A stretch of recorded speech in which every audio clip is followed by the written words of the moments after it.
Hey everybody, welcome back to the Spin Rack. I'm here with the boys, and we are going on with the Disney Plus Day, talking about some of the other new shows coming up that they did not show videos for. So I'm here with my boy Petey, and I'm here with my boy Cal. Say what's up, gents. What up? Ready to rock. So one of the biggest surprises that come out of this, according to the CNET article, is the Agnes Harkness show. I mean, we did see the logo for it, and we're like, whoa, what the hell is this show going to be about? I mean, was she that much of a popular character that they would want to make their own show? I mean, I saw some of the stuff trending. I don't know, but what do you guys think about that? Do you think this show has legs to run on, or what? Petey, Cal? Cal? I was gonna let you go first, Pete. So there's not a lot. I'm gonna let you go first. So I'll continue. Okay, well, yeah. I mean, I looked at some of the numbers, some of the behind the scenes stuff, and she was popular. I'm actually surprised at how popular WandaVision was overall. They really, I mean, I was more critical of it up until like some of the latest episodes and later episodes, and still critical of it overall. But overall, people love that show. So a spinoff, I mean, and it's television, so a spinoff is usually what happens. She was a more popular character. They want to know more about her, so yeah, she gets a show. Is there enough story to give a show in? No, absolutely not. But when has that stopped them before? That was very kind of you, Cal. That was very kind of you. I laid it up. That was a layup, and you said, "You know what? I'm just going to run the clock out." So we don't have to destroy it. So we're moving past that nonsense. We saw the She-Hulk and Moon Knight. Miss Marvel. We gotta talk about that, Miss Marvel. No, we don't need to talk about that. Okay, why not? Because we really don't need to talk about it. I mean, this is a new show that's coming up. It's taking the perspective of a young American girl from Jersey City, which is a big hit. I'm sorry, Jersey City, but we all know Dirty Jers, how that rocks out sometimes. I'm trying to say. But did you say Dirty Jers? Yes, he did. Dirty Jers. Why not place it in an American place like in White Plains or Yonkers or Hartford or something like that? But Dirty Jers, not to knock it, but we know the situation. There's a large Pakistani group out there in that town. So, yeah, whatever. There's a whole bunch of them in the Bronx too. What are we talking about? In Brooklyn. So they decided this one, okay? But Dirty Jers of all places? That's right. So there it is. It's in Jersey. All right, you done? And it's not, and I say again, that damn Trump and his thing, bringing up that thing of saying people were, cheering during 9/11, bogus. Don't y'all believe that nonsense? Well, somebody was cheering for that. But I mean, new element, we're going to have possibly 3 new Marvels. We have Captain Marvel.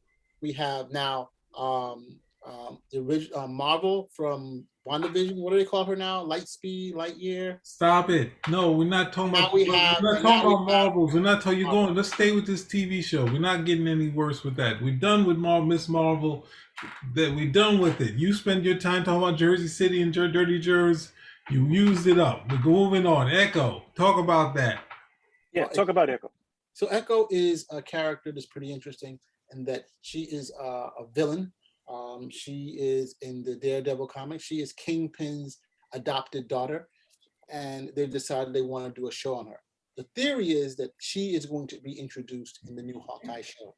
Okay, we haven't seen it. Of course, they're talking about this right here, so that's pretty. No, there's no theory. She's there. They got the shots of her. They got the shots of her. I haven't seen the shots of her. So you saw it? Cool. They've got the shots of her in they got her in full outfit, taking a shot with Jeremy Renner in full outfit. She's in the show. From the Hawkeye thing, though, right? Wait. From Hawkeye. Whoa, bro, Cal, thank you for telling me that. So you're telling me they're bringing in the Kingpin because she's associated with him. So hold on. The only thing I can tell you is that she will be in Hawkeye, and they've already greenlit a spinoff show for her as well. As to the Kingpin, no idea if he's going to make any show, and Daredevil's only supposed to show in the Spider-Man movie. Yeah, but still, I mean, I see the Echo show. I figured they're going to do the Kingpin. Kingpin has to be part of the background. That's the whole backstory with her. you know.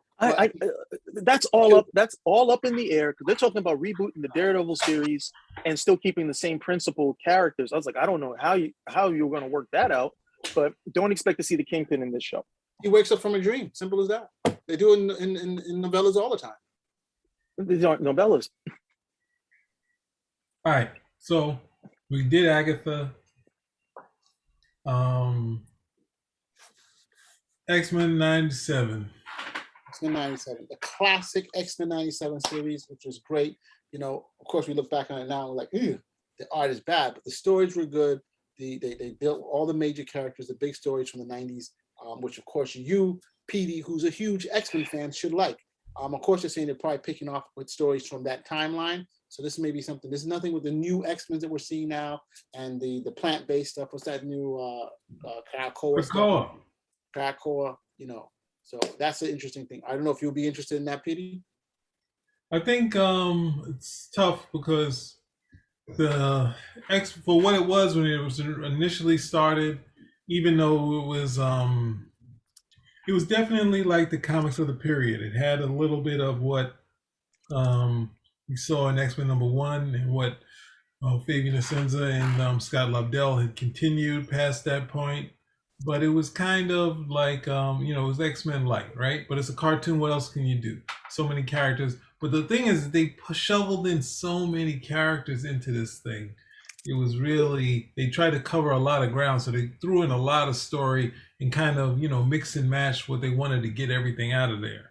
So it's kind of applying to Patrick Dempsey in this thing. I don't know. But yeah, it's something that felt kind of ran its course. I think they kind of should do their sort of own show, and they could do one.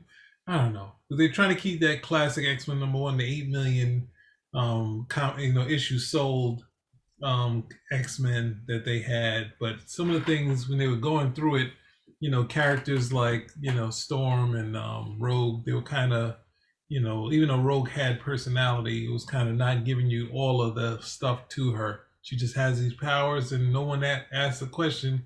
She absorbs powers, but where do these other powers come from? So no one wants to touch that stuff. So I don't know about it because I've seen it, and the music. They've had that same music. I'm going running out the room. I can't do it no more. You loved it when you were younger, so don't even start with that crap. Cal, what's your take? Well, so anyway, keep moving, right? Anyone else got anything to say about it? They love it. What is it?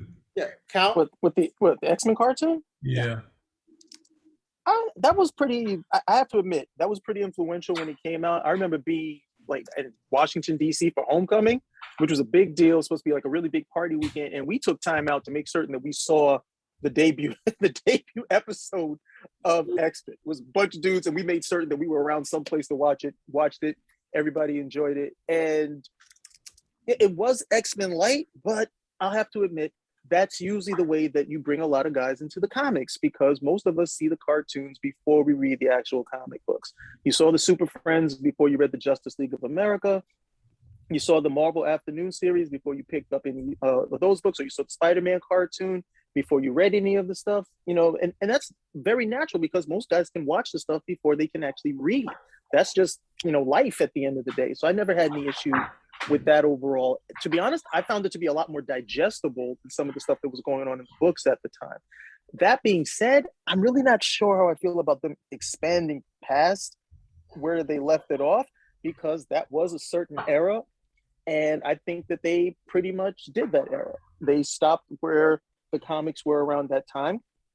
The X-Men moved on, readership has moved on, and them going back to revisit it with new stories, it feels like twice told tales. But hey, when does that ever stop them from telling a tale twice, 3, 4, 5 times? Huh? So we'll see.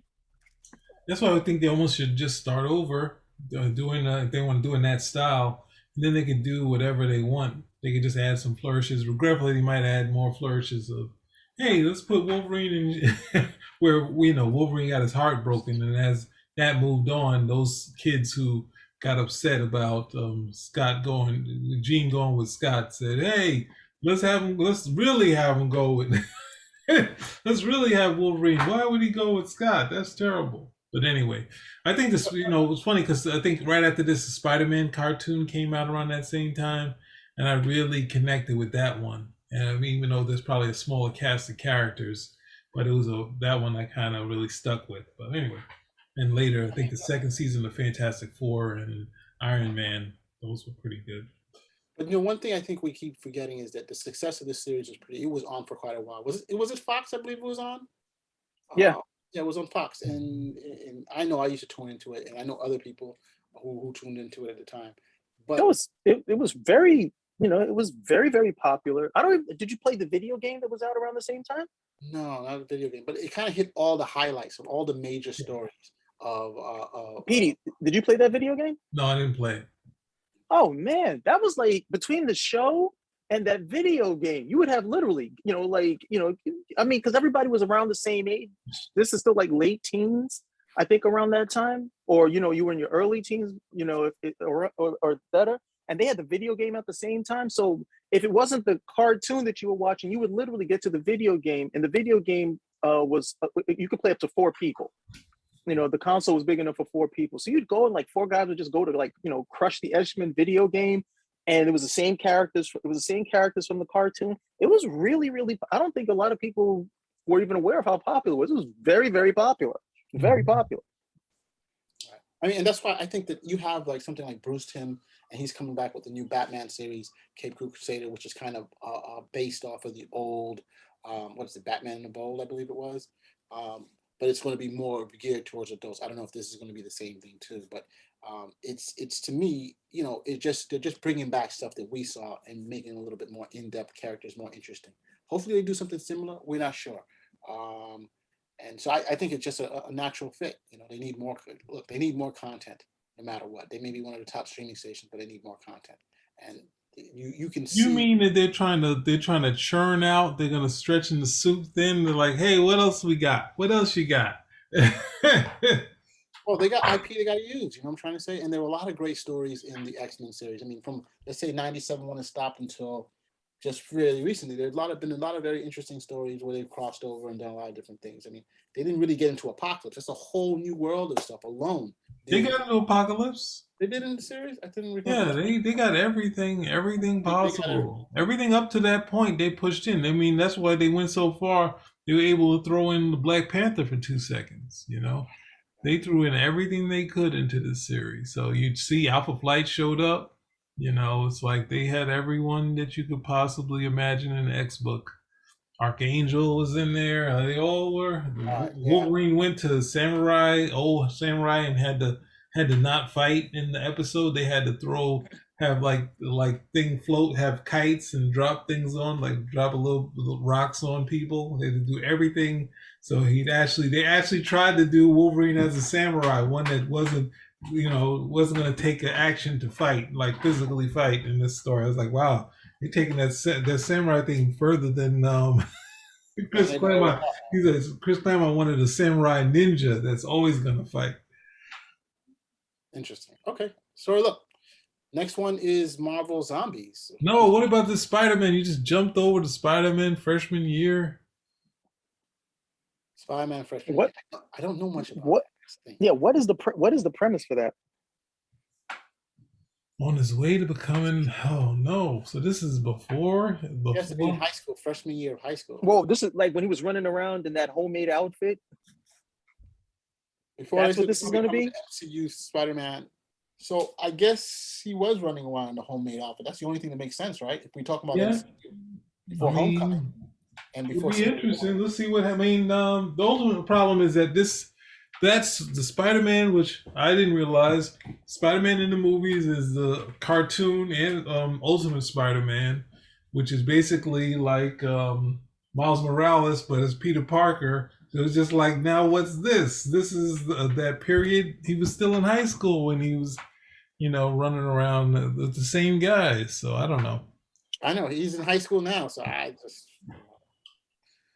Who owns the animated version? Isn't that Sony, or is it still Marvel that owns the animated? It's just a live action that Sony owns. No, it's Sony owns. I think Sony still owns the character. It's just the licensing and all that stuff is what Disney gets. Right, but I thought in terms of there's a different license for the animated stuff that I think. Maybe I'm not sure. There is. Yeah. There is, but I'm not. There is, but I don't think no. Sony owns them. Sony has the movie rights. Right. To the best of my recollection, Sony has the movie rights, and I also believe Sony has the rights to any video games. So that's Sony. I don't believe that Sony has the rights to animated or I don't believe they have the rights to animation or other stuff as well. But I'm really not sure because after what was that Into the Spider-Verse? I don't know if that was a joint venture with Marvel. I don't know if that was a joint venture with Marvel and Sony, or if that was just a Sony production altogether. So I'm not 100%. I'm not 100% certain on it because the cartoon stuff that I've seen on TV with the Spider-Man cartoon that was on TV, I never really saw. I didn't pay enough attention to the credits. So I don't remember if Sony was attached to that. So I'm not sure how far out their rights went, but I do know they got. I mean, when they got Spider-Man at that time, Marvel was. I mean, Marvel was to the point like, that was, I think, that was probably the worst period for Marvel since Atlas went belly up, or was like really on its bad on its luck. And I remember DC approached Marvel to buy Captain America, and they were going to offered like $15,000 for Captain America, but Martin Goodman said no. They hung on, and, they were able to turn their fortunes around. First with like character like the Rawhide Kid, and then of course Fantastic Four, which came later. But they had like some rocky times during the 50s, and then you see like Marvel coming again with the bankruptcy, and then I mean technically they pretty much did Captain America with Spider-Man, where they sold them at like a sweetheart deal for Sony, and Sony's just there like, we're gonna keep this boy forever. You're right. I think I agree. I think you're right. Sony probably for the Into the Spider-Verse, I think it was Sony who was definitely taking the lead on that. Those are the guys who are the distributors, and they're the lead companies for that, the production. Of course, because that's animation. I don't know how that. The thing is, I don't know how that works because it was film. Miles Morales. I think it's film though. That's the key thing. It's film, so I think that's why, as opposed to so animated film as opposed to TV. Yeah. I guess that would work. So you can get to your zombies. Okay, hey, look, zombies is one of the hottest things out there. I don't want to say everybody should know that. Dawn of the Dead. We have, of course, the biggest one out there right now with Kirkman, which is The Walking Dead. And of course, in the comics, we've seen the Marvel zombies have been popular. They've also had zombies in the DC universe, so they're bringing it into the Marvel. I guess that they did it in the What If, and we saw what happened, where you had the zombies actually having powers themselves. Yeah, it was ridiculous. That was totally ridiculous. I'm talking to these guys. Totally ridiculous of a zombie shooting arrows and utilizing Tony Stark's armor. There's different versions of the zombies, These are very different versions of zombies. Okay, so it's the MCU zombies, different.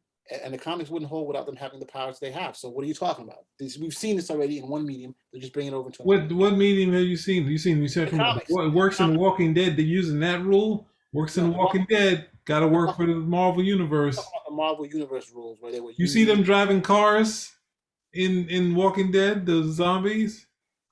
We're not talking about Walking Dead. We're talking. You just said you can do stuff in those things. Why can't they do it in this? Hal, back me up on this madness because this guy's getting out of hand. No, you did bring up Walking Dead, and you shouldn't have. You shouldn't have said that. Okay, so if I bring up creme brulee and I don't give you a creme brulee, I'm wrong? Right. Oh, shucks. Get out of here. So listen, I guess we've covered some of the hints, things that should have come out, stuff that we expect to come out. And hey, I hope you guys like it. If you'd like to hear more about this stuff, give us a thumbs up, subscribe, comment, spin a rock. Out.